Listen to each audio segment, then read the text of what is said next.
नमस्कार. आज छान योग आहे. स्वातंत्र्याला 78 वर्ष पूर्ण होतात आणि आपल्या 8व्या अध्यायाला सुरुवात होते. एखादा घेतला कार्यक्रम आणि तो असा छान पार पडतोय म्हटलं की ईश्वराचीच ती योजना आहे असा आपल्याला एक आधार मिळतो.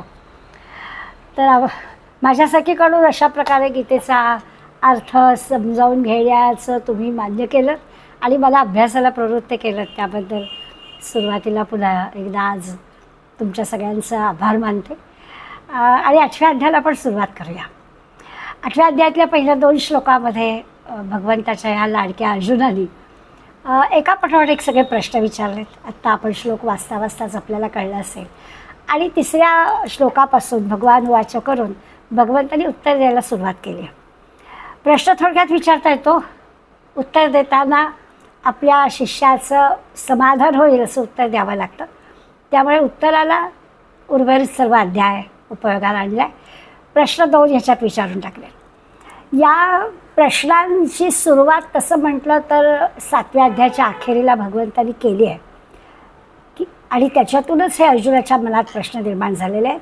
खरं म्हणजे आम्हाला पण हे प्रश्न पडतात गीतेचा अभ्यास करताना, पण आपण काही अर्जुन नाही. त्यामुळे त्या प्रश्नांची उत्तरं नाही मिळाली किंवा आपल्याला नाही कळलं तरी तसं व्यावहारिक जगात की आपलं अडत नाही.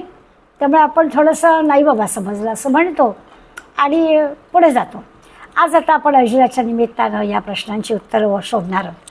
ब्रह्म, अध्यात्म, कर्म, अधिभूत, अधियज्ञ, अधिदैव आणि हे सगळं जे आहे या सगळ्याबरोबर आपल्या या नरदेहाच्या अखेरच्या क्षणी भगवंताचं स्मरण, या ज्या 7 गोष्टी आहेत या सगळ्या 7 गोष्टी अर्जुनाला जाणून घ्यायच्या की हा सगळा प्रकार काय आहे, हे सगळं नेमकं व्हावं ह्याच्यासाठी आम्ही काय करायला हवं किंवा याच्या सगळ्याची खरी आवश्यकता काय आहे. खरं मी आत्ता म्हटलं तसं की आधीच्या म्हणजे 7व्या अध्यायामध्ये शेवटच्या भागामध्ये हा सगळा विचार आला आहे. ब्रह्माला त्यांनी परम म्हणजे श्रेष्ठ, अक्षर म्हणजे कधीही नाहीसं न होणारं असं जे परमात्म तत्व आहे त्याला ब्रह्म म्हटलं आहे. ओम असं एकाक्षरी ब्रह्म आत्तापर्यंत त्याचा उल्लेख येऊन गेला आहे. पण तरी अर्जुन आता पुन्हा विचारणार आहे की ब्रह्म म्हणजे काय. अध्यात्म शब्द विचारणार आहे. खरं तर भगवंताला जाणण्याचं हे एक शास्त्र आहे. अध्यात्मशास्त्र म्हणजे भगवंताला कसं जाणावं हे सांगणारं शास्त्र आहे. सगळीकडे ब्रह्म भरलेलं आहे, सगळीकडे ईश्वर भरलेला आहे, सगळीकडे परमात्मा आहे. याला जाणायचं कसं, न दिसणारी गोष्ट समजून कशी घ्यायची याचं जे एक शास्त्र आहे किंवा ज्याला आपण स्वभाव म्हणतो, हा स्वभाव काय आहे हे जाणण्याचं शास्त्र हे अध्यात्मशास्त्र आहे. कर्म म्हणजे काय असं विचारलं आहे तर शास्त्राला मान्य असणारं. शास्त्र काय आहे तर वेद आहेत, उपनिषद आहेत, गीता आहे. आपल्या दृष्टीने विचार केला तर आपल्या आधीची पिढी आपल्याला काय सांगते आहे, या सगळ्यांना मान्य असणाऱ्या गोष्टी आपण करणं, योग्य ते करणं. त्याच्यामध्ये अगदी पूर्वी यज्ञ, दान, होम असे सगळ्या गोष्टी येत असतील. या सगळ्यामध्ये काहीतरी त्याग आहे. मी कुणासाठी तरी काहीतरी करते, त्या कर्माचा विचार आहे. आपण आपल्यासाठी खातो, जेवतो, हिंडतो, फिरतो, नोकरी करतो, पैसे कमावतो, या कर्माबद्दल बोलायचं नाही आहे. तर असं कर्म की जे दुसऱ्यासाठी काहीतरी आपण करतो आहोत. आता खरं तर कर्म शब्द म्हटलं की त्याच्यात निषिद्ध कर्म, विपरीत कर्म, विहित कर्म, निष्काम कर्म या सगळ्या कर्माचा आपण कर्मयोगामध्ये अभ्यास केला आहे. पण कर्म म्हणजे काय तर भगवंताला अभिप्रेत असणारे कर्म असं आहे की ज्या कर्मामुळे सगळ्यांना त्याचा उपयोग होतो आहे, सगळ्यांना त्याचा फायदा होतो आहे, कोणालाही त्याच्याबद्दल त्रास होत नाही, अशा कर्माबद्दल विचार करायचा आहे. पण प्रश्न विचारला अर्जुनाने कर्म म्हणजे काय. अधिभूत असा प्रश्न विचारला आहे तर आपण आधीच्या श्लोकात शिकलो की जे नाशिवंत आहे, प्रत्येक वस्तूला निर्मिती आहे, काही स्थिती आहे आणि नाश आहे. अगदी तुमच्या आमच्या जीवांना, नरदेहाला सुद्धा हे सगळं आहे. त्यामुळे याला अधिभूत म्हणायचं. पण आता भगवंत अर्जुनाला या अधिभूताची आणखीन काही माहिती सांगणार आहे, म्हणजे पटवून देणार आहे अधिभूत म्हणजे काय. अधिदैव म्हटलं आहे. आपण जसं पिंडी ते ब्रह्मांडी म्हणताना पिंडामधला जो पुरुष आणि प्रकृतीमधला पुरुष, आता आपल्याला सगळे शब्द माहिती झालेत त्यामुळे खरं काही स्पष्टीकरणाची आवश्यकता नाही. तर पुरुष किंवा ब्रह्मांडाचा विचार केला तर हिरण्यगर्भ ह्या ज्या गोष्टी आहेत किंवा आपण ज्याला देवता म्हणतो, इंद्र, वरुण ह्या देवता आहेत, दैवत आहेत, हे सगळं जे काही ते अधिदैव आहे. आणि अधियज्ञ म्हणजे या देहामध्ये असणारा जो विष्णुरूप आहे, विष्णूचं एक नाव आहे ना यज्ञ, आपण विष्णू सहस्रनाम म्हणतो रोज, यज्ञो यज्ञपती यज्वा यज्ञांगो यज्ञ साधना, तर ह्याच्यामध्ये यज्ञ हे विष्णूचं नाव आलेलं आहे. तर असा जो देहामध्ये असणारा जो विष्णू आहे हे अधियज्ञ आहे. या अधियज्ञाचा पण भगवान अर्जुनाने प्रश्न विचारला आहे, भगवंत त्याला उत्तर देणार आहे आणि पुढे असं म्हणणार आहे की या 6 गोष्टी जाणून अंतकाळी ज्याला परमात्म्याचं स्मरण होतं, जो परमात्म्याचं चिंतन करतो त्याला परमात्मा प्राप्त होतो, असं सगळं 7व्या अध्यायाच्या अखेरीला सांगितलं आहे. खरं तर हे 7व्या अध्यायाच्या अखेरीला सांगितल्यावर तुमच्या आमच्यासारख्याला असं वाटतं की कळलं ना आता आपल्याला, हे 7 शब्दांचा अर्थ कळला आपल्याला, पण मग अर्जुनाला नाही कळलेला ना. त्यामुळे अर्जुनाने परत आपल्याला म्हणजे भगवंताला हे प्रश्न विचारलेत की हा परब्रह्मा परमात्मा कसा आहे, त्याचं स्वरूप काय आहे. एकाक्षरी ओम असं आपण ते ब्रह्माचं स्वरूप म्हणतो आहे, ओंकार म्हणतो आहे. हे परब्रह्म अविनाशी, कधी नाश न पावणारं, बाकी सगळं जे ते सोडून जे सगळं आहे ते सगळं नाश पावणार आहे. आणि म्हणजे जे जे दिसणार आहे ते सगळं नाश पावणार आहे, हे दिसतच नाही आणि त्यामुळे ते नाश पावणार नाही, याच्याबद्दलचं सगळं वर्णन झालं आहे. आणि हे समजून घेऊन जो कोणी कर्म करतो त्याच्याबद्दलचा विचार या आधीच्या म्हणजे ज्याचं ज्ञान विज्ञान योग असं 7व्या अध्यायाचं नाव आहे, त्याच्यामध्ये खरं म्हणजे आपण शिकलो आहे.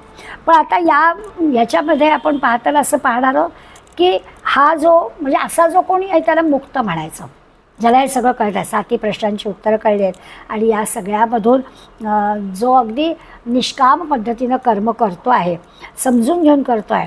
आणि मग आपण दक्षिणायन उत्तरायण पाहिलं होतं की उत्तरायणामध्ये म्हणजे देवयान मार्गानं जाणारा जो आहे तो मुक्त आहे.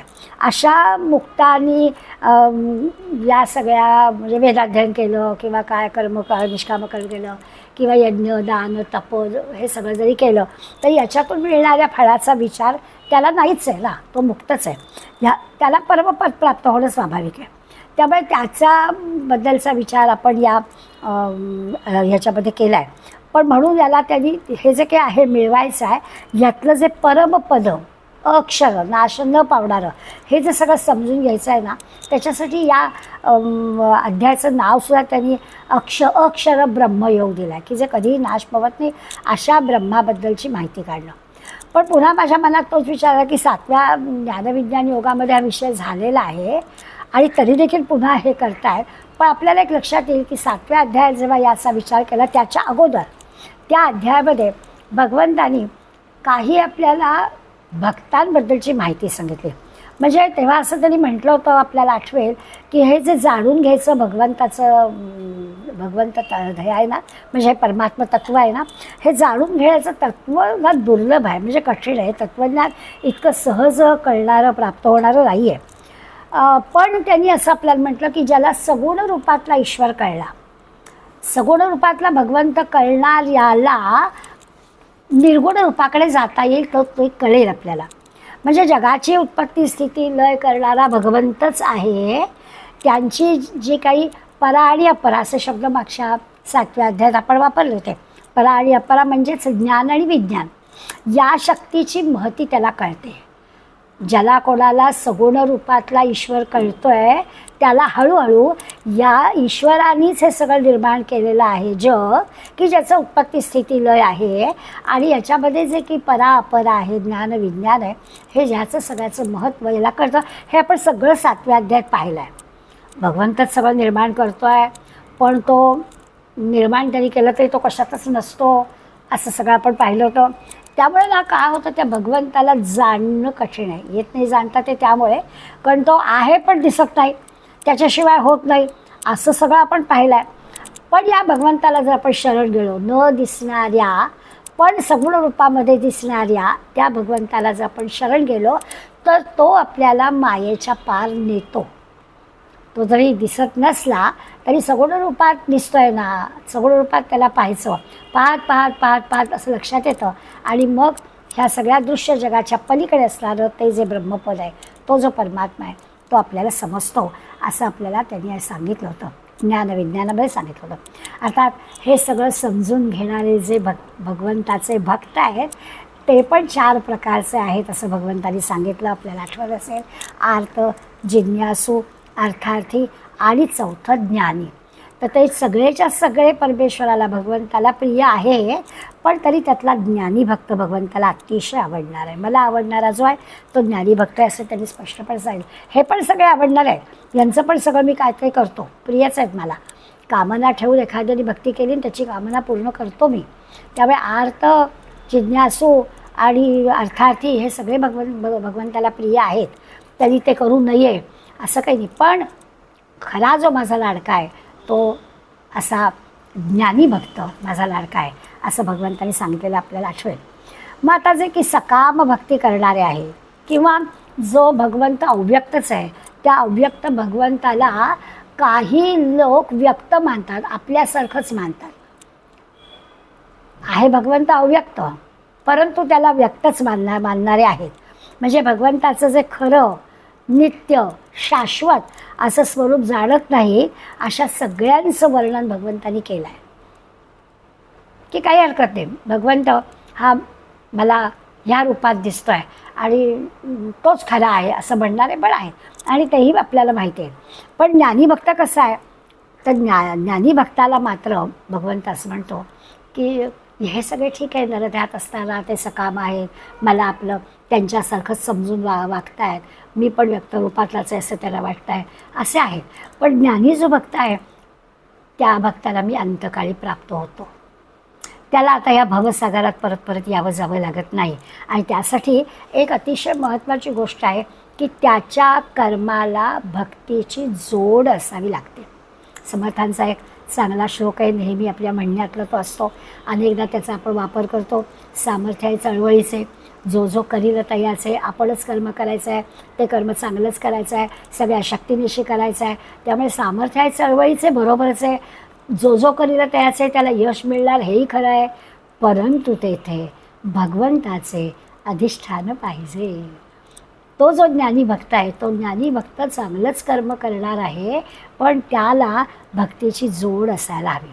जो सुकृतीन असा शब्द वापरला, चांगलंच कर्म करणार, चांगलंच कृती करणारा असा जो भक्त आहे हा भक्ती मार्गाकडे वळतो.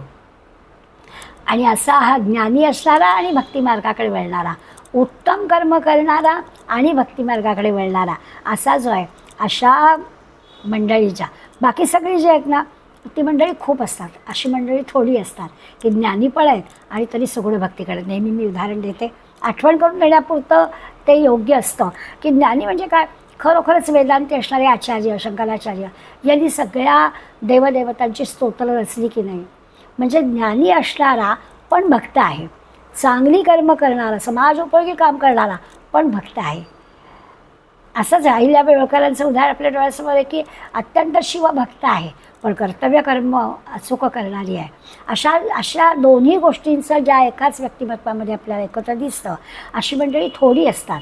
बाकी सगळी जी आहेत ना ती कशी आहेत, आपलं कर्म करणारी आहेत तर भक्तीची जोड नाही, भक्त आहेत तर आपल्या स्वार्थासाठी आपल्या याच्यासाठी भक्ती करणारे आहेत, आपल्याला देव उपयोगी पडला की झालं, बाकी देव आहे की नाही आपल्याला माहिती नाही. अशी अन्य प्रकारची मंडळी पुष्कळ आहे. परंतु अशी जी आहेत सुकर्म, चांगलं सुकर्मी किंवा शब्द आपल्या सुकृतीन असं चांगलं कर्म करणारी आणि भक्तीच्या मार्गाने जाणारी, ज्ञानी आणि भक्तीच्या मार्गाने जाणारी, याबद्दल भगवंताला अधिक जिव्हाळा आहे. आणि याचं असं जे विशेष कर्म म्हणजे श्रद्धेनं भक्तीनं उपासना म्हणून केलेलं जे कर्म आहे आणि ते भगवंताला स्वाभाविक निष्काम कर्म आहे. भगवंत सांगतो आहे की अशा भक्ताच्या काही ना अभंगातल्या ओळी आपल्याला अगदी चपकल दिसतात. कुळी कन्या पुत्र होती जे सात्विक, कुळी कन्यपुत्र होती जे सात्विक, आपल्या कुळामध्ये जन्माला आलेली मुलं मुली ही अत्यंत सात्विक जो आहे त्याचा हरिख वाटे देवाला त्याचा आनंद होतो. समर्थांनी हे कार्य केलं, 22 पिढ्यांमध्ये त्यांच्या रामाची उपासना चालत होती. अशा कुळामध्येच अशी मंडळी जन्माला येतात. अशासाठी ते सांगतात की अशी निष्ठा हवी, असा भाव हवा, असा जो भगवंताबद्दलचा जिव्हाळा आहे ना तो महत्त्वाचा आहे. हे सगळं मी आपल्याला का सांगते की आता ज्या प्रश्नांची उत्तरं आपल्याला भगवंत सांगणार आहे ना, त्याच्यासाठी आपण आता असं व्हायला हवं आहे. आता असलाच भगवंत आपला नमस्कार करून ठेवतो असं नाही चालणार. आता त्याच्यावरची निष्ठा आपली असली पाहिजे. आपलं प्रत्येक कर्म त्याच्यासाठी असं वाटलं पाहिजे. आपण भगवंताला हवे तसे ज्ञानी भक्त व्हायला हवं आहे. चांगलं कर्म करणारे भक्त व्हायला हवं आहे. दुसऱ्यासाठी कर्म करणारे भक्त व्हायला हवं आहे. म्हणजे मग पुढले जे 7 प्रश्न आहेत ना, त्या 7 प्रश्नांची उत्तरं भगवंत अर्जुनाला आणि तुम्हा आम्हाला देणार आहे ना, ते आपल्याला समजणार आहेत. पुन्हा ज्या अर्थी या प्रश्नांचा विषय भगवंतांनी काढला आहे त्याच्या अर्थ असा आहे की हे प्रश्न फार महत्त्वाचे आहेत. म्हणून ह्या आधीच्या 7व्या श्लोकामध्ये झालेला विषय आपण लक्षात घ्यायचा आहे की आपल्याला कसं बनायचं आहे. तर आपल्याला हे पुढले प्रश्न कळणार आहे. सगुण साकार भक्ती करणारा जो असतो ना, व्रतवैकल्य करतो, उपासना करतो, कुलधर्म कुलाचार सगळं नियमितपणे नित्य नेम अगदी व्यवस्थित, श्रावण महिना आला आहे, सगळ्या गोष्टी आपल्या परंपरेने घरामध्ये चाललेल्या आहेत तसं करतो. आमच्या मुंबईतला विचार केला तर साधं कल्याणला रेल्वे जाते ना, तर खाडी पार करत असते. हा जो सगुण साकार भक्ती करणार आहे ना, त्याचा इतका भाव आहे अंतःकरणपूर्वक भगवंतावर. पटकन पर्स उघडतं आणि एक नाणं त्या खाडीच्या पाण्यात टाकतो. हा भक्तीचाच भाव आहे की त्या जलदेवता त्यांचं पण आता त्याच्यात काहीच आहे. ते नाणं टाकणं त्याच्यामुळून काय खरं म्हणजे भक्ती दिसणार आहे असं एखाद्याला वाटेल. पण अशी ही सगुण साकार मधली भक्ती करणारी मंडळी पुष्कळ असतात. यांची पण भगवंतावर श्रद्धा असते नसते अशा काही भाग नाही आहे. पण यांच्यासाठी परमेश्वराकडे जाण्याचा मार्ग जो असतो ना, तो भगवंत हे पण माझे लाडके आहेत त्यांच्यासाठी पण तो मोकळा असतो. पण विचार केला तर ज्ञानी भक्त भगवंताला हवा आहे. पण अशा प्रकारचे पण सगुण साकार भक्ती करणारे संख्येने जास्त असणारे भक्त असतात. दुसरे जे असतात ना ते सगुण पण निराकार, म्हणजे नामदेवासारखे द्रौपदीसारखे उदाहरणं आपल्याकडे आहेत ना. तर आता खरं तर नामदेवांच्या जीवनातला गंमतशीर प्रसंग आहे की ज्ञानेश्वर माऊली प्रत्यक्ष नामदेवांना विचारत आहेत की नामदेवा चल तीर्थयात्रेला जाऊया. ज्ञानेश्वर माऊली विचारतात ना, म्हणजे एखाद्याने कसं अगदी अरे वा संतच आपल्याला घेऊन जातात मग काय चिंता आहे. पण नामदेवाने उत्तर काय दिलं, नामदेव थांबा जरा मी पांडुरंगाला विचारून येतो. हे जे आहे ना हे निर्गुण निराकार कळलं आहे पण तरी सगुण निराकार जाणणार आहेत. म्हणजे आर्त भक्त आहेत, भगवंतावर अतिशय त्यांची प्रेम आहे. पांडुरंगाला विचारल्याशिवाय काहीच करायचं नाही. ही जी आर्तता आहे ना ती आर्तता असणारे पण भगवंत म्हणतो मला प्रिय आहेत भक्त. द्रौपदीने आर्ततेनं भगवंताला हाक मारली, भगवंत हजर झाला. अशा पद्धतीनं निर्गुण निराकार असणाऱ्या भगवंताला सगुणामध्ये आणणारे आर्ततेनं हाक मारणारे भगवंत धावून येणारे असे पण भक्ताचा प्रकार आपण पाहिला. भगवंत म्हणतो मला तेही आवडतात. सगुण निराकार भक्ती करणारा, लोकांचं कल्याण पाहणारा, स्वतःचा विचार न करणारा, समर्थांचं आहे ना, समर्थ म्हणतात करुणाशा जळत हृदय माझे जन्म कोट्यानुकोटी मजवरी करुणेचा राघवा पूर लोटी. हे कशासाठी हृदय जळतं आहे, त्यांना काही होत नाही आहे काही. ह्या सगळ्या समाजाची एकूण परिस्थिती पाहून जळत हृदय माझे असं समर्थ वर्णन करतात. त्यामुळे ही माझी जी तळमळ आहे, हे माझं जे दुःख आहे, तळमळ निववीर रे राम भा कारुण्य सिद्धू, की तू करुणेचा सिद्धू आहेस ना. हे जे काही माझी तळमळ लागले काय मी पाहतोय देशामध्ये हे सगळं हे होऊ दे. अशा पद्धतीने जे काही कारुण्याचा भाव आहे ते पण भगवंताला भक्त आवडतात. पण आणखीन जो ज्ञानी भक्त आहे, निर्गुण निराकार आहे, ही जी श्रेष्ठ भक्ती करणार आहे, तुका म्हणे आता उलल उपकारा पुरता असं जे म्हणणारे आहेत अशा मंडळींचा किंवा मार्गाधारे वर्तावे आणि विश्व हे मोहरी लावावे. मोहरे लावावे म्हणजे काय, तर आपलं जीवन पूर्णपणानं समर्पित करावं. असे जे ज्ञानी भक्त आहेत ते भगवंताला अधिक प्रिय आहेत. तर हा सगळा पुन्हा आढावा घेण्याचा हेतू हा की आता या सगळ्या प्रश्नांची उत्तरं भगवंत देणार आहे आपल्याला. तर त्याच्या आधी आपण ज्ञानी भक्त होण्याचा प्रयत्न करूया. आपल्या अंतःकरणामध्ये कर्म भगवंतासाठी आहे. आपल्याला जे आत्मज्ञानाची प्राप्ती व्हायला हवी तर सगळीकडे ईश्वर आहे असा विचार जो भगवंत सांगतात, म्हणजे परमात्म्याची जी ओळख आपल्याला आता पटवून देणार आहे तो, त्यासाठी आपल्याला तयार राहायचं आहे. या भक्ताला हे सगळं ब्रह्म कर्म अधिभूत अधिदैव अधियज्ञ हे सगळं जे की आहे ते कळतं ज्ञानीभक्ताला, असं एका अर्थाने भगवंताला म्हणायचं आहे. म्हणून आपली तयारी काय, तर 7व्या अध्यायापर्यंतची झालेली सगळी तयारी 7 अध्यायाची ती थोडक्यामध्ये आपण लक्षात घ्यायची. आपण भगवंताला प्रिय असणारे ज्ञानीभक्त व्हायचं आहे. आत्ता नसलो तरी व्हायचं आहे. तर या सगळ्या प्रश्नांची उत्तरं भगवंत आपल्याला उलगडून जेव्हा सांगेल तेव्हा आपल्याला ते कळतील. अर्जुनाच्या बाबतीत तसं म्हटलं तर अर्जुन सत्शिष्य आहे, भगवंताचा अत्यंत लाडका आहे. आणि समर्थांनी जी सत्शिष्याची लक्षणं सांगितली ना, ती सगळी लक्षणं अर्जुनाला तंतोतंत लागू पडतात. मुख्य सत्शिष्याचे लक्षणं सद्गुरू वचनी विश्वासपूर्ण. खरं म्हणजे बाकी लक्षणांना वाचायची किंवा आठवायची आवश्यकता एवढं एक लक्षण, सद्गुरू सांगतोय त्या सद्गुरू वचनी विश्वासपूर्ण, असं जर एकच हे लक्षण आयुष्यभर एखाद्या शिष्याने मानलं ना तरी देखील तो सत्शिष्यच झाला. आणि अर्जुन तसा आहे, अर्जुन सत्शिष्य आहे. अर्जुनाचं भगवंतावर अलोट प्रेम आहे, अलोट प्रेम आहे.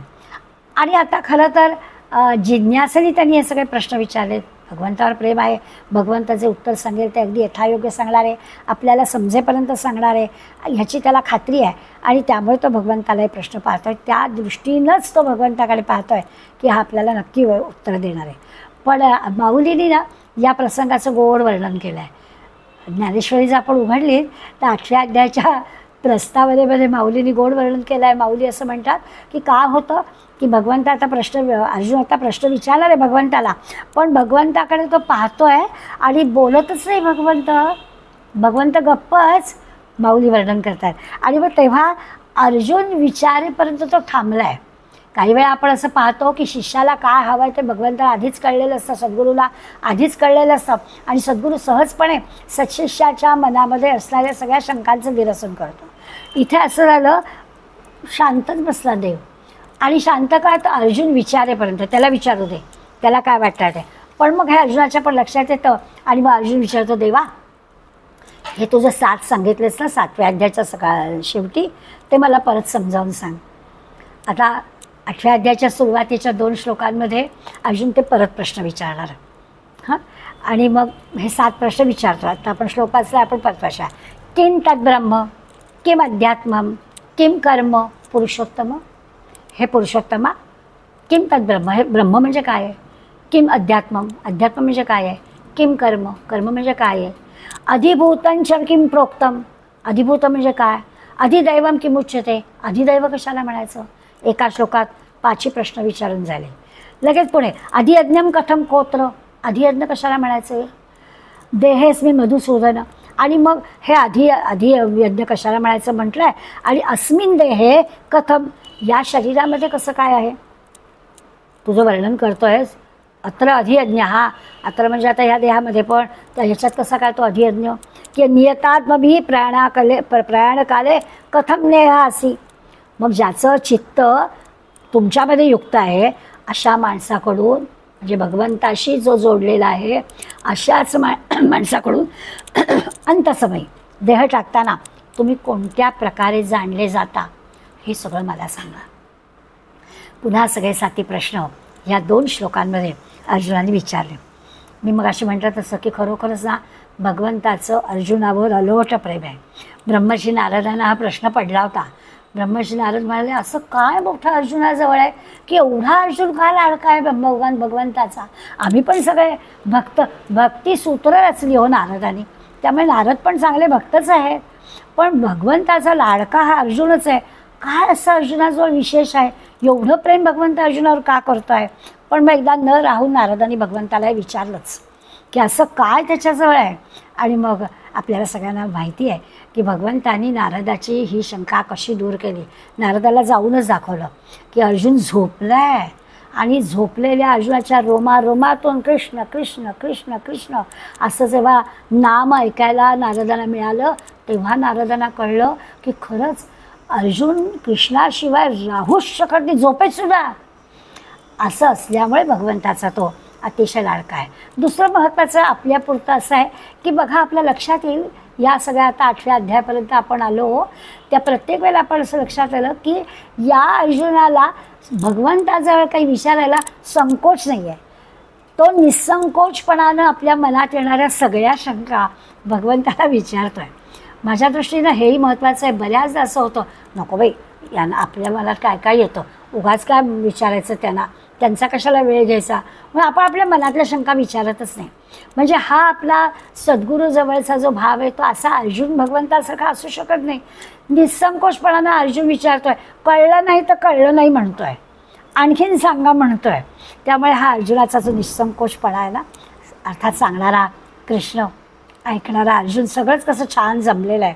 त्यामुळे आपल्या लक्षात येईल आता हा अर्जुन प्रश्न विचारतोय.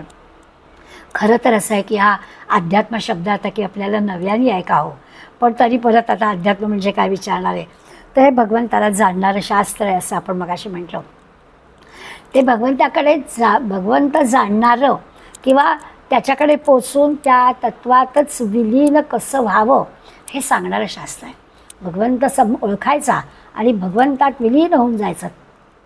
अहम ब्रह्मास्मी तत्त्वम असी असं जे आपण म्हणतो आहे, त्या अशा अर्थाने मी माझ्यातच तो परमात्मा आहे, मीच परमात्मा आहे असा सगळा विचार सांगणारं हे अध्यात्मशास्त्र आहे.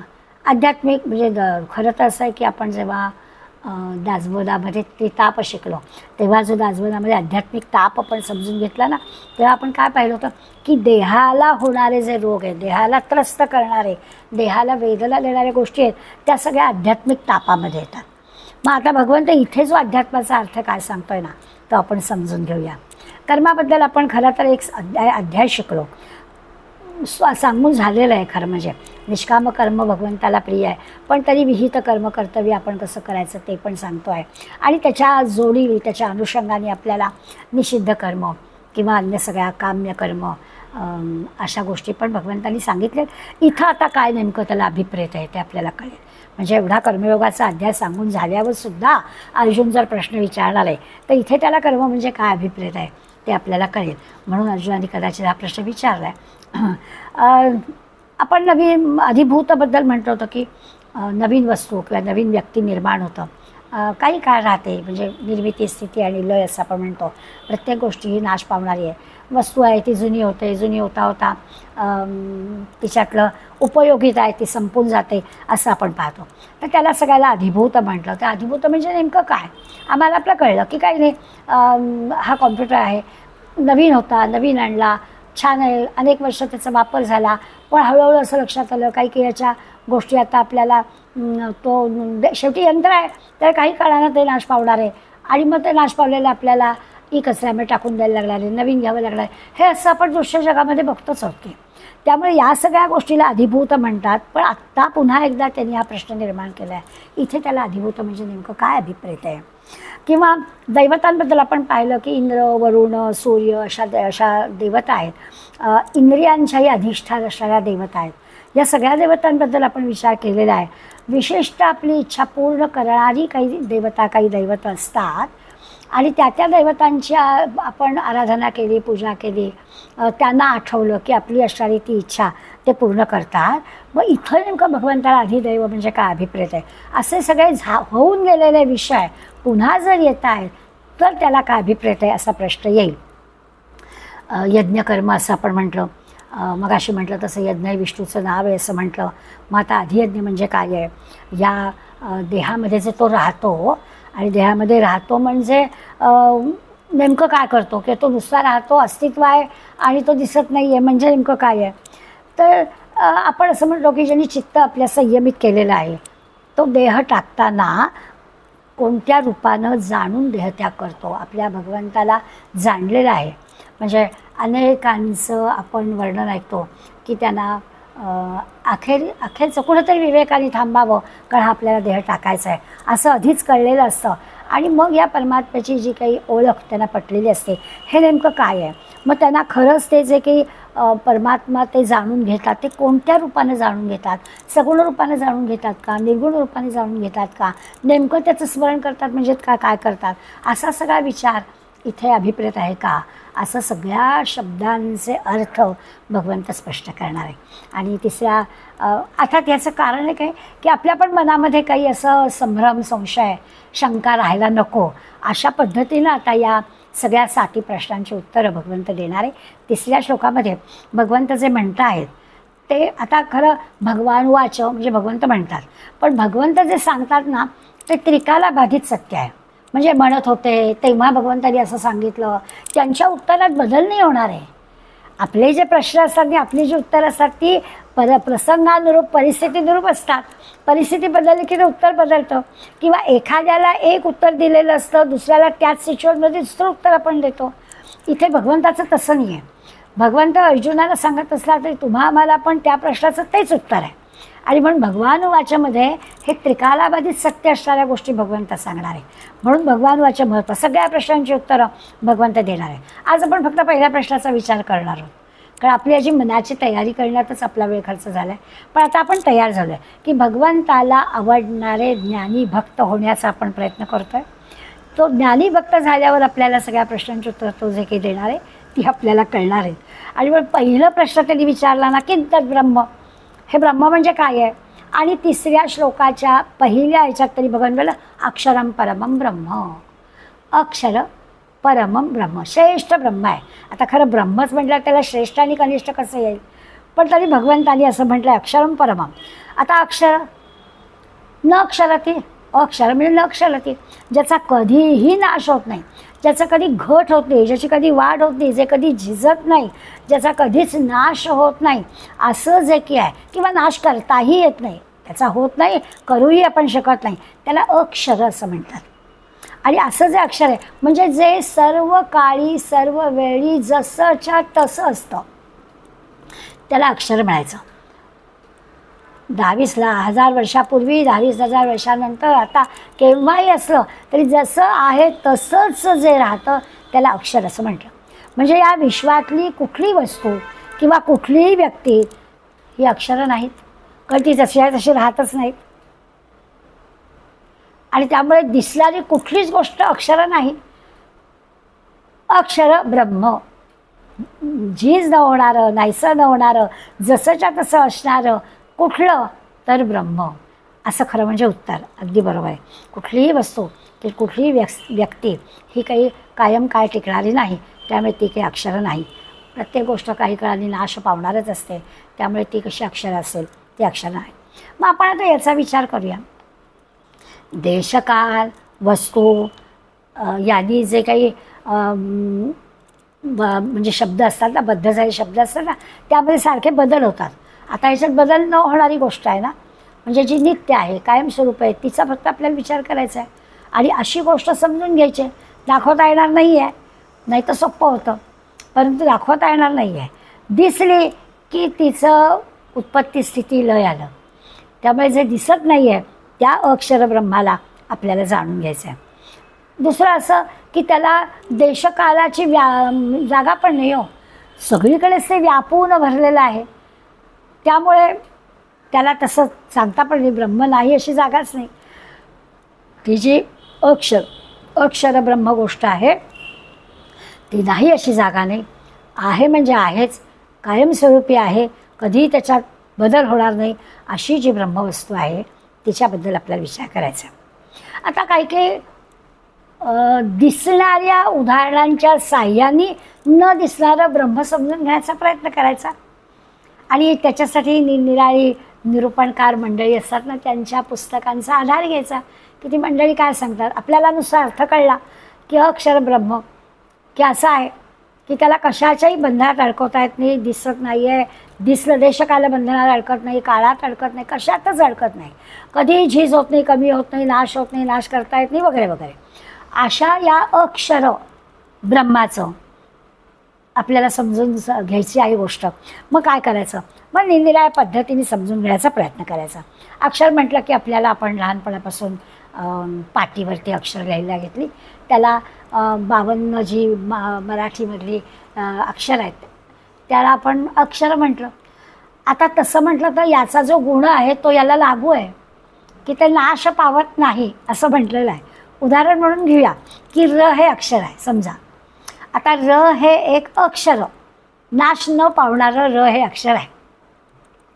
या रच्या साह्याने आपण निरनिराळे शब्द लिहितो. समजा राम असा रच्या मदतीनं राम शब्द लिहिला, तर राम शब्द लिहिल्यामुळे त्या रला काही विशेष पुण्य प्राप्त होणार नाही आहे किंवा त्याच रचा वापर करून रावण शब्द लिहिल्यावर त्या रचं काही अधपतन किंवा त्याला पाप लागणार नाही आहे, कारण र अक्षर आहे.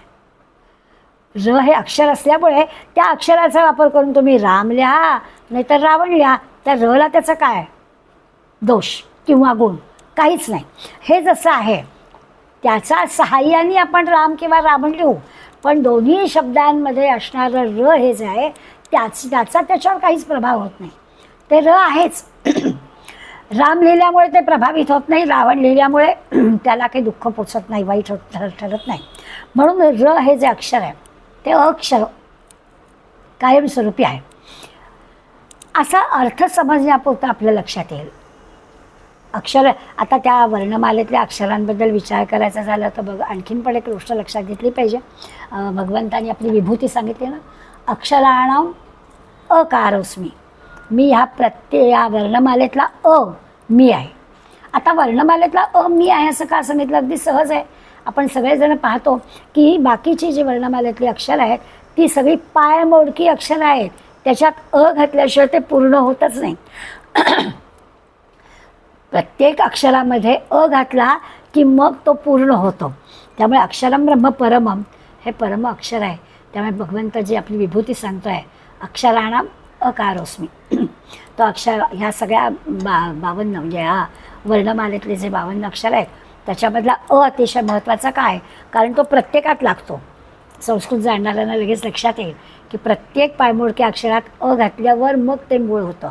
पायमोडका म अधिक म्हणजे म, पायमोडका र अधिक म्हणजे र, अशा अर्थाने शब्द तयार होतात.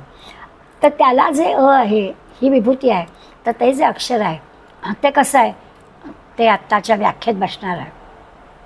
पण म्हणजे ते अक्षर म्हणजे ब्रह्म का तर नाही, ब्रह्माची समजूत येण्यासाठी या असा नाश न होणाऱ्या अक्षराचा आपण उपयोग करतो. ते जसं अक्षर तसं हे परमात्मतत्व अक्षर आहे. ब्रह्माची व्याख्या करताना बृहत्वाद ब्रह्म अशी व्याख्या केली. बृहत्वाद बृहत म्हणजे काय तर मोठं, मोठ्यात मोठं ब्रह्म, जे सगळ्यात बृहत आहे सगळ्यात मोठं आहे ते ब्रह्म.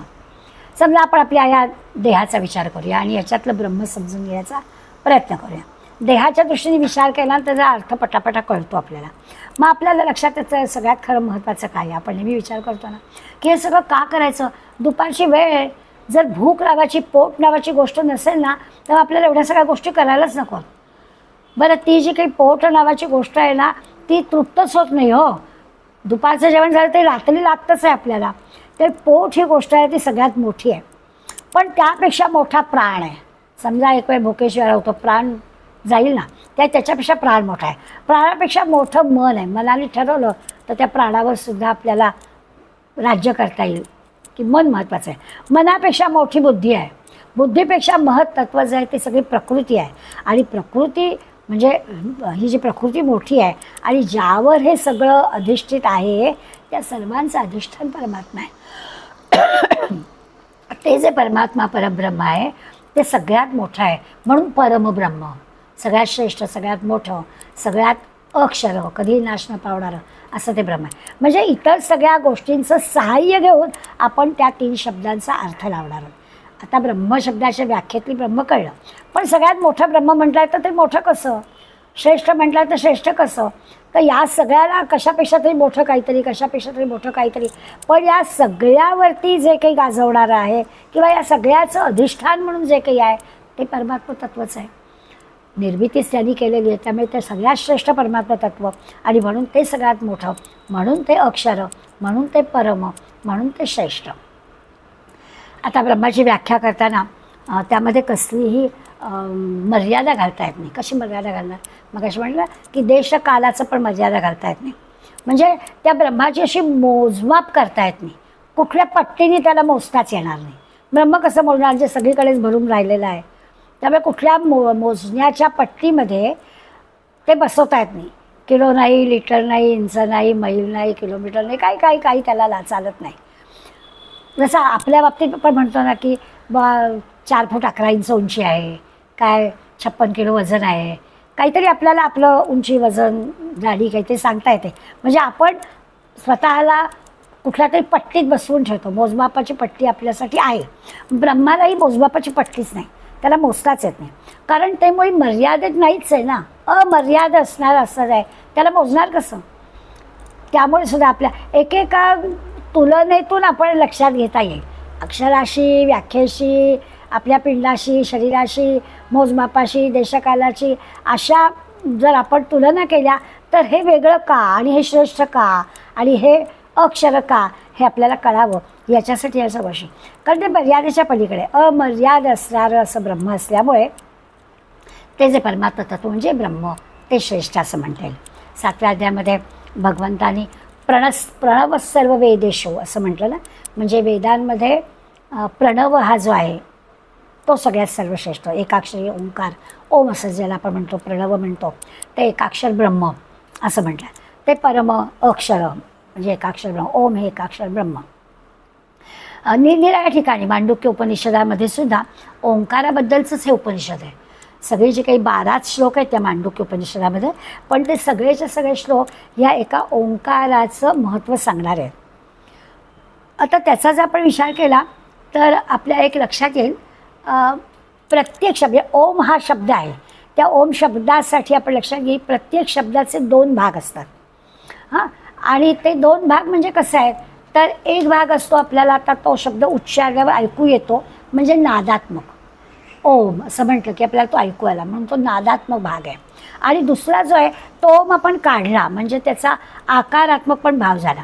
याला आपल्या या अशा पारमार्थिक भाषेमध्ये अभिधान आणि अभिधेय असं म्हणतात. हां, आपण जरा सोपं उदाहरण घेऊ आणि मग आपण ओंकाराकडे जाऊ. समजा मी आंबा म्हटलं, तर आंबा म्हटलं की लगेच आपल्याला वस्तू माहिती असल्यामुळे जो नादात शब्द उच्चारल्यानंतर लगेच आपल्या डोळ्यासमोर ती गोष्ट येईल. आंबा असं म्हटलं की माहिती आहे तो आंबा शब्द, त्यामुळे त्या आंब्यानी आपल्या डोळ्यासमोर प्रत्यक्ष जरी आंबा दिसला नाही तरी आपल्याला तो आकार, तो रंग, मग कुठला देवगडचा हापूस आहे का, असं सगळं आपण विचार करू शकतो तो शब्द उच्चारला बरोबर. त्यामुळे तो जो एक नादात्मक असा जो विचार आहे तो आपल्याला कळला आहे. आणि मग तो केल्यावर नंतर आपण त्याच्या आकाराबद्दल विचार करू, आकार, रंग, त्याचे गुण, मग सगळं डोळ्यासमोर पुन्हा येईल. म्हणजे आधी उच्चार केला शब्दाचा की त्याचा जो नादात्मक त्याचं रूप आहे ते आलं, आणि मग त्याचं प्रत्यक्ष जरी प्रत्यक्ष नसलं तरी त्याचं आपण वर्णन केल्यावर आपल्याला त्याचं रंग, रूप, आकार, अगदी चवीचं वर्णन आपण करू शकू प्रत्यक्षात आता खायला मिळाला नसला तरी. तर याला अभिधान म्हणजे नादात्मक आणि अभिधेय म्हणजे असं आकारात्मक, ही 2 रूपं प्रत्येकाला असतात. आंबा उदाहरण एवढ्यासाठी घेतलं की आंब्याने आपल्याला पटकन अभिधान आणि अभिधेय हे कळलं. आता आपण ओमचा विचार करू. ओम असा शब्द उच्चारला की त्याचं नादात्मक रूप आपल्याला कळलं, आणि ओम ही प्रतिका म्हणजे अक्षर, असं ओम हे अक्षर समोर काढलेली एक आपण प्रतिमा समोर ठेवली की आपल्याला तो अभिधेय पण कळलं. आणि मग ते ओम या भ्रूमध्यामध्ये आपण ओमची प्रतिमा बघण्याचा प्रयत्न करा वगैरे आपण म्हणतो. म्हणजे नुसत्या ओम ह्या उच्चाराने सुद्धा आपलं मन शांत होईल असं आपण सांगतो. कुठल्याही गोष्टीची सुरुवात करताना आपण म्हणतो की आपण त्रिवार ओंकार करूया, मन शांत ठेवा, शांत बसा, पाठकडा समस्येने ठेवा, डोळ्यालगत मिटलेले ठेवा, आणि आपण जरा श्वास शांतपणे घेतला आहे मग चालू असा श्वास सोडून द्या, मग भरपूर श्वास भरून घ्या आणि मग ओमचा उच्चार करा. आता हा जो उच्चार आहे नादात्मक रूप ओमचा आहे, हा दीर्घ असं प्रणव उच्चार केला की मगच आपलं लगेच आपल्या लक्षात येतं की आपलं मन शांत होण्यासाठी हे नादात्मक रूप म्हणजे हे अभिधान उपयोगी पडणार आहे. सगळ्या आपल्या ज्या चिंता आहेत त्या बाजूला होतील आणि एक मन शांत होईल, असा हा अभिधान नामानी म्हणजे अभिधान रूपाने हे आपल्याला प्राप्त होईल. भगवंत आपल्याला सांगतात की हा ओम मीच आहे. तुम्ही ज्या ओमचा आता अभिधान आणि अभिधेय आपल्याला माहिती नाही, आंबा आपल्याला माहिती आहे. मग तो हे भगवंत सांगतात की जायला नको लांब, तुम्हाला हा ओमचा नुसता तुम्ही नादात्मक रूपाचा विचार केला आणि ओम असं म्हटलं की तुम्हाला मन शांत झालं किंवा चिंता सगळ्या मिटल्या असं वाटतंय. आणि तो जो ओम म्हणजे त्याचं अभिधेय जे रूप आहे, रूपात्मक जे आकाराचं रूप आहे, तो म्हणजे मीच आहे असा विचार करायचा.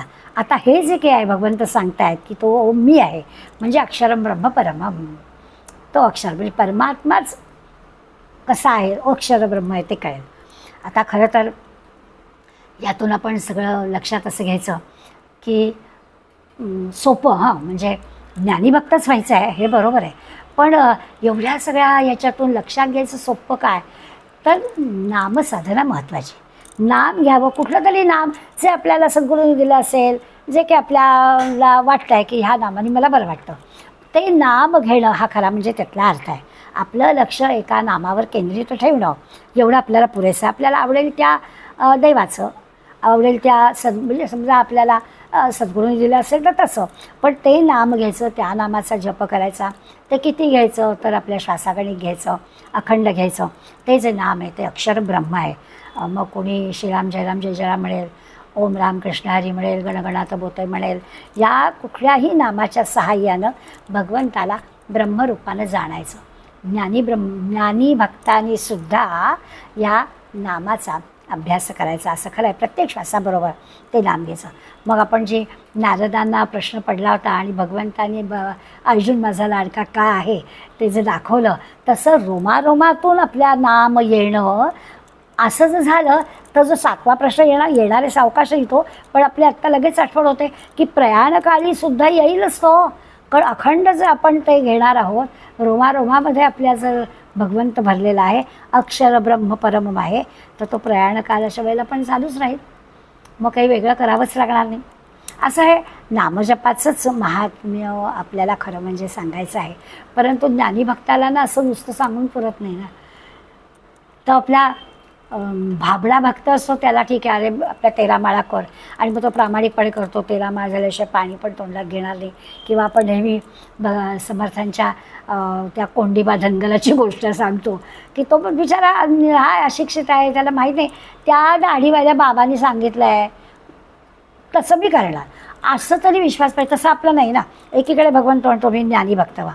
मग ज्ञानीभक्त असो तर आपल्याला हे असं सातत्याने भगवंताचं नाम घ्यायचं आहे. तर ते रामनाम घेण्यासाठी आपल्याला काय करायला हवं, त्या भगवंताला जाणायला हवं. तोच परमात्मा नामरूपानं अक्षरब्रह्म ओम हेच परब्रह्म तत्व, हे परब्रह्म सर्वांना व्यापून आहे असं जे आपल्याला सांगितलं जात आहे, ते आपण म्हणजे खरं तर सर्वांना व्यापून आहे, आपणही त्याच्यातच आलो. म्हणजे आपल्याही आत बाहेर तो परमात्मा भरलेला आहेच. सगळ्या वस्तू, सगळ्या काळी, सर्व वेळी, सर्व ठिकाणी आत बाहेर भरलेला ब्रह्म आहे, परमात्मा आहे. परमात्म्याने सगळे व्यापलेलं आहे. याचा अर्थ तुमच्या आमच्यामध्ये पण तेच आहे. तेच अक्षर ब्रह्म, श्रेष्ठ परम असं ते ब्रह्म, कधी नाहीसं होणार. आता थोडा आणखी वेगळ्या पद्धतीने विचार करून बघूया. अक्षर ब्रह्म परम म्हटलं आहे तर आपण म्हणतो की एखादी वस्तू टिकाऊ आहे आणि तुलनेनं आपल्याला सांगता येतं. आपण तुलनेने असं पाहूया की समजा एखादी लोखंडाची तांब्याची वस्तू आहे आणि सोन्याची वस्तू आहे. तर लोखंड तांब्याची वस्तू आहे ती गंजते, सोनं काही गंजत नाही. मग या दोघांची तुलना म्हणजे सोनं हे गंजत नाही, हे खराब होत नाही, ते अग्नीमध्ये जाळलं की पुन्हा शुद्ध होतं. तर सोन्याची तुलना जेव्हा आपण लोखंड किंवा तांब किंवा अशा धातूंशी करू तेव्हा त्याच्यामध्ये अक्षर परम ब्रह्म सोनं. पण धातूंशी तुलना करू तेव्हा की ते गंजतं, ते खराब होतं, ते नाहीसं होतं. सोनं मात्र कसं आहे तर ते अक्षर, ते नाहीसं होत नाही. त्याच्यातला तो टाकाऊ म्हणजे धातू काढून टाकला, त्याला पुन्हा अग्नीमध्ये टाकलं की ते अजून चांगलं होतं, हे होतं. तर ते ह्या बाकीच्या धातूंशी तुलना केलं तर सोनं हे अक्षर, त्याचं मूल्य जास्त आहे असं आपल्याला दिसेल. गंजणाऱ्या गोष्टी क्षर, न गंजणारं सोनं अक्षर. तेव्हा अक्षर म्हणजे जसंच्या तसं राहणारं, टिकून राहणारं. दुसरं असं की आणखीन एक त्या अक्षराची व्याख्या असते की सगळ्याच्या पलीकडे, दुसरं काही नाही, म्हणजे परम सगळ्यात शेवटचं, याच्या पलीकडे काही नाही असं ते. हा परमात्मा सगळीकडे भरलेला आहे, इतका भरलेला आहे की याच्या पलीकडे काही नाहीच आहे असं त्याचं वर्णन करतो. आता पलीकडे आहे नाहीच आहे म्हणजे काय की सृष्टीच्या मुळाशी पण ईश्वर आहे. ही सृष्टी निर्माण झाली नव्हती तरी तो होताच, प्रलय झाला तरी तो असणारच आहे, असं सगळं त्या अक्षर ब्रह्माचं वर्णन करतो. मग असंच आहे तर म्हणजे ईश्वराच्या मुळाशी कोण? ज्ञानी भक्ताला सांगताना सगळा विचार करायला लागतो. ज्ञानीभक्त म्हणेल की प्रत्येक गोष्ट याने निर्माण केली. याला निर्माण कोणी केला? सृष्टी ईश्वराने निर्माण केली आहे. मग या ईश्वराला कोणी निर्माण केलं असा प्रश्न येईल. पण खरं म्हणजे हा काही प्रश्न आहे का हो? ही सृष्टी निर्माण करण्यापूर्वी तो होता. प्रलय झाला तरी तो असणारच आहे. तो नाही असं नाहीच आहे. आणि त्यामुळे ही सृष्टी ईश्वराने निर्माण केली तर त्याला कोणी निर्माण केलं हा खरं म्हणजे प्रश्न असण्याचं कारण नाही आहे. सगळ्यांचाच उत्पत्तीकर्ता ईश्वर आहे अशी व्याख्या त्याची जर आहे तर त्याचा उत्पत्तीकर्ता कोण हे विचारायचं खरं काही कारण नाही आहे. व्यवहारात सुद्धा आपण पाहतो ना, कुठेतरी आपल्याला थांबावं लागतंच की हो. आपण नेहमी पाहतो आपलं नाव आपल्याला माहिती आहे, ठीक आहे, आपल्या वडिलांचं माहिती आहे, आपल्याला आजोबांचं माहिती आहे, आपल्या वडिलांकडून आपण त्यांच्या वडिलांचं म्हणजे आपल्या पणजोबांचं नाव माहिती करून घेतलं आहे. आता घराघरांमधून कुलवृत्तांत असतात, त्यामुळे आणखीन आपल्याला आधीच्या पिढीतल्या लोकांची नावं ज्ञान पुस्तक उघडल्यानंतर तरी माहिती होतात. परंतु आपण विचार सगळं ही जिज्ञासा कुठपर्यंत न्यायची? प्रत्येकाला कोणीतरी वडील होतेच, त्यामुळे ते असणारच आहेत, अगदी बरोबर आहे. पण तरी देखील आपण कुठेतरी थांबावं लागतं, कुठेतरी आपली जिज्ञासा थांबावी लागते. प्रत्येकाला वडील असणारच आहेत. मग आपण काय करतो की साधारणपणे शास्त्र पण असं सांगतं, आपल्याकडे श्राद्ध वगैरे होतं ना, तेव्हा ज्यांच्या नावाने आपण श्राद्ध करणार असतो त्यांच्या आधीच्या 3 पिढ्यांची नावं आपल्याला लागतात. मग ती आपण काढून ठेवतो. पण 3च पिढ्यांपर्यंत नावं लागतात, त्याच्या आधीपर्यंत काही गुरुजी आपल्याला जायला सांगत नाही. तर माहिती असली तर ठीक आहे, पण नसलं तरी शास्त्रानुसार चालतं आहे. वरदानंद भारतींनी हा मुद्दा पटवून देताना एक गंमतशीर गोष्ट सांगितली की सगळ्याच्या पलीकडे ब्रह्मा आहे ना, पण सगळ्याच्या पलीकडे ब्रह्मा आहे, परमात्मा आहे, ईश्वराने सृष्टी निर्माण केली आहे, तर शंका काढायला ईश्वराला कोणी निर्माण केलं ही शंका काढू नका. म्हणून वरदानंद भारतींनी गंमतशीर गोष्ट सांगितली. ते असं म्हणाले की एक कीर्तनकार होते. या कीर्तनकारांच्या गोष्टी ज्या असतात ना त्या हे असे मुद्दा समजून घ्यायला चांगले असतात. तर एकदा काय झालं, विक्रमादित्य राजाच्या वेळेची म्हणजे गोष्ट आहे. त्यांनी त्या कीर्तनामध्ये विक्रमादित्याचं आख्यान लावलं होतं. आणि त्यावेळेचा जो राजा होता तो राजा त्या कीर्तनाला आलेला होता. आणि मग कीर्तनकाराला त्यांनी विचारलं राजाने की तुम्ही विक्रमादित्याचं आख्यान लावताय, विक्रमादित्याचे वडील कोण होते? मग त्यांनी नाव सांगितलं. त्यांचे वडील कोण होते? आता खरं तर कीर्तनकाराला विक्रमादित्याचं आख्यान लावतोय त्यांचे वडील माहिती असणं ठीक आहे, त्यांचे वडील माहिती नव्हते, पण त्यांनी चटकन सांगितलं त्यांचं नाव सतराजित. राजाचे प्रश्न संपत नाही. राजा म्हणतात त्यांच्या आधीचे त्यांचे वडील कोण होते? कीर्तनकाराला 18जित. त्यांचे वडील कोण होते? 19जित. राजाने त्यांची क्षमा मागितली. आता ह्याला अंतच नाही आहे ना, कुठेतरी आपण थांबलंच पाहिजे. म्हणून वरदानंद आपल्याला सांगतायत की सृष्टी भगवंतानी निर्माण केली आहे आणि त्यामुळे ईश्वर सगळीकडे भरलेला आहे. तो म्हणजेच ब्रह्म आहे. पलीकडे त्याच्या काहीच नाही आहे. मग पलीकडे काहीच नाही तर पलीकडे किती जाणार? हा प्रश्न कुठेतरी ब्रह्माच्या पलीकडे कोण हा प्रश्न खरा यायची आवश्यकताच नाही. म्हणजे आपल्या लहानपणी आपल्याला कोणीतरी आपल्यापेक्षा मोठं असणारं भावंड असेल ना तर एक मोठ्या खेळामध्ये अडकवायचं. तुला कापूस कोंड्याची गोष्ट सांगू? ज्यांनी पहिल्यांदाच ऐकलं आहे ना तो म्हणतो हो सांग काय म्हणतोस, कापूस कोंड्याची गोष्ट सांगू? हे असं आहे की काहीही केलं तरी उत्तर तेच आहे. त्यामुळे ते म्हणतात की सगळीकडे जर ब्रह्म भरलेला आहे तर हे ब्रह्माच्या पलीकडचा विषयच काय आहे असा पण विचार लक्षात घे. काहीच नाही, जिथे सगळंच संपलेलं आहे, काही नाहीच आहे, मर्यादाच संपलेली आहे. आमच्या विचारांची पण मर्यादा संपलेली आहे, आवश्यकता पण संपलेली आहे, काही अस्तित्वच नाही आहे. अशा ठिकाणी त्याच्या पुढं खरं जाताच येत नाही आहे. तरी मग काय आहे, कशासाठी प्रश्न काढायचा? काहीच सांगता येत नाही. त्याच्या पलीकडे काही नाहीच आहे. ते म्हणजे काय आहे तर ते ब्रह्म आहे आणि म्हणून त्याला श्रेष्ठ म्हटलं आहे, परम म्हटलं आहे. माऊलीने पण ब्रह्माचं पहिलं लक्षण आपल्याला सांगितलं आहे ना की ते म्हणतात की हो की ते सगळीकडे कसं ओतप्रोत भरून आहे. माऊली ते गंमतशीर आहे. माऊली असं म्हणतात की ह्या देहामध्ये पण ब्रह्म ओतप्रोत भरलं. गंमत बघा, म्हणाले या देहाला अनेक छिद्र आहेत ना हो, तरी देखील ते गळून पडत नाही आहे, भरलेलंच आहे. गळून पडणार कुठे? सगळीकडेच ते भरलेलं आहे. पडायला कुठे रिकामी जागा पाहिजे ना तर ते पडणार ना. त्यामुळे छिद्र असणारा देह असून सुद्धा ते पडतच नाही कुठे. अणुहूनही सूक्ष्म आहे, सूक्ष्मात सूक्ष्म आहे, सगळ्या ठिकाणी ते आहे. त्याला सगळ्या ठिकाणी असं म्हणजे जाणं येणं हलणं पसरणं असं काही नाहीच आहे, गळणं नाहीच आहे. माऊलीने छान वर्णन केलं आहे की असं ब्रह्म सगळीकडे खचवून भरलेलं आहे, सर्व काळी सर्व व्यापी जे आहे त्याला ब्रह्म असं म्हटलेलं आहे. आणि म्हणून ते अक्षर, अविनाशी, स्वयंभू आहेच आहे. शंकर अभ्यंकरांनी गीता सागर नावाचा आपल्यासाठी छान ग्रंथ लिहिलेला आहे. त्यांनी एक ते स्वतः संगीत जाणकार असल्यामुळे त्यांनी संगीतातला एक उदाहरण आपल्याला दिलं आहे. आपल्याकडे सुद्धा आज संगीत जाणकार आमच्या शैलात आलेले आहेत. त्या मला काही त्यात संगीताला माहिती नाही. मी शंकर अभ्यंकर काय म्हणत आहेत ते मी फक्त तुम्हाला सांगणार, पण त्यातलं जे खरं शास्त्र आहे ते जाणकार असतील तरी ते समजून घ्या. ते असं म्हणतात की एकाक्षर ब्रह्म असं आपण म्हटलं ना की ते अक्षर ब्रह्म म्हणजे ओम हे एकाक्षर ब्रह्म. त्यामुळे तानपुऱ्याचा जर षड्ज लावला, तो षड्ज लावला की गंधार आपोआप निर्माण होतो. मी परत एकदा सांगते, मी संगीतातलं मला ओम नाम ठोम काहीच येत नाही, त्यामुळे मला षड्ज लावणं आणि आपोआप गंधार निर्माण होतो म्हणजे काय हे माहिती नाही आहे. पण शंकर अभ्यंकरांनी असं म्हटलं आहे की तो लावावा लागत नाही, नुसता षड्ज लावला की गंधार आपोआप निर्माण होतो. कारण गंधार स्वयंभू आहे. लता मंगेशकरांच्या गळ्यामध्ये स्वयंभू गंधार होता. त्यामुळे त्यांना वर्षानुवर्ष त्यांचं इतके वर्ष गाऊ नये, म्हणजे शरीर जसं म्हणजे वृद्धापकाने झुकलं तरीही त्यांचा जो गंधार होता तो स्वर जराही इकडे तिकडे हल्ला नाही, कारण तो स्वयंभू होता.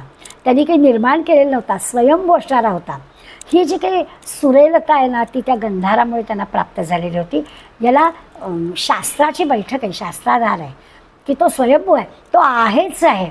तो होता किंवा त्यांनी शिकून घेतला असं काही नाहीच आहे, तो आहेच आहे असा अर्थ आहे. त्यामुळे हे ब्रह्म पण तसं आहे, ओतप्रोत भरलेलं आहे. ब्रह्म नाही अशी जागा नाही, ते स्थिर आहे. आता ह्या ब्रह्माला जाणणारे ब्रह्मरूप होतात. निदान आपण शब्दाने तरी जाणलं असं म्हणूया. सगळीकडे ब्रह्म आहे असं आता कृतीत येणं, वृत्तीत येणं ही पुढली गोष्ट, पण शब्दांच्या सहाय्यानं आपण जाणलं असं म्हणायला हरकत नाही.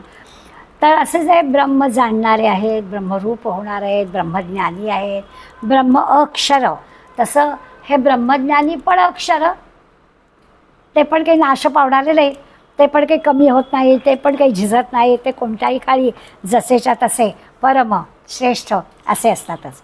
पांडुरंग शास्त्र्यांनी गीतामृतम नावाचं पुस्तक लिहिलेलं आहे. निवडक श्लोकांवरती त्यांचं आहे, पण त्यांनी या श्लोकाचा विचार करताना म्हटलं आहे की हे जे ब्रह्म आहे ना, या ब्रह्माचे सुद्धा समजुतीसाठी लक्षात घेऊया सगुण आणि निर्गुण असे दोन भाग लक्षात घेऊया. आता सगुण रूप म्हणजे काय? समजा आपण बाळकृष्णातला मध्ये भगवंत पाहतोय. आता बाळकृष्णामध्ये त्या भगवंताला पाहणं ही सुरुवात आहे. आणि मग सुरुवात कशी? तर आपलं चित्त एकाग्र करण्यासाठी ती सगुण मूर्ती ठेवायची. ती बाळकृष्णाची छान मुकुट घातलेली, पितांबर धारण केलेली, त्या मुकुटामध्ये मोरपीस खोचलेली अशी जी सगुण गोड छान मूर्ती आहे ती सगुण मूर्ती आपल्या नजरेसमोर ठेवायची. ही सुरुवात करायची. भगवंत सगळीकडे आहे हे समजण्यासाठी अगोदर सगुण रूपातला भगवंत पाहायचा. मग हळूहळू हळूहळू भावनेचा विस्तार करायचा. सगळीकडे भगवंत आहे असं लक्षात येईल. किंवा आपण असं म्हणू की लहानपणी आपण त्या भगवंताची ओळख होण्यापूर्वी मातृदेवो भव, आपल्या आईला देव मानलं, पितृदेवो भव, वडिलांना देव मानलं. हळूहळू हळूहळू सगळीकडे भगवंत आहे ही आपली पुढे पुढे तयारी होईल. पण सुरुवात अशी छोटी छोटी होते. सगुण रूपातला बघता बघता आपल्याला सगळीकडे असणारा भगवंत कळतो. तसं सगुण रूपातल्या भगवंताला पाहता पाहता पाहता पाहता अव्यक्त असणाऱ्या या भगवंताच्या रूपाला पण आपल्याला पाहता येतो. त्या निर्गुणातला आनंद पण आपल्याला घेता येतो. आणि असा जो अनुभव घेणारा आहे, ज्याला आपण ज्ञानी भक्त, ब्रह्मज्ञानी वगैरे वगैरे, तो खरं तर लोकोत्तरच आहे. अभंगाच्या सगुण निर्गुण दोन्ही विलक्षण खरं तर. आणि पुन्हा कसं दोन्ही विलक्षण? ब्रह्मसनातन विठ्ठल हा खरं तर काय आहे? तोच आहे ब्रह्म. पण आम्ही सगुण निर्गुण दोन्ही पाहतो, दोन्ही विलक्षण आहे. कारण तो मुळी काय आहे? तर तो अक्षर ब्रह्म आहे, ब्रह्म सनातन आहे. आणि तो पांडुरंगामध्ये म्हणजेच ब्रह्म आहे. अशा सगळ्या विचाराचा आपण जर शांतपणानं विवेकाने विचाराने अर्थ समजून घेतला तर आपल्याला भगवंतांनी दिलेल्या पहिल्या प्रश्नाचं उत्तर कळलं किम तत् ब्रह्म? ब्रह्म म्हणजे काय आहे? अक्षरम परमम ब्रह्म, अक्षर असणारं, श्रेष्ठ असणारं, मोठ्यात मोठं हे ब्रह्म म्हणजे परमात्मा आहे. अशा प्रकारचा विचार आपण पहिलाच फक्त प्रश्नाचं उत्तराचा केला आहे. पुढल्या गुरुवारी पुढला प्रश्न घेऊया. आज इथेच थांबूया. धन्यवाद.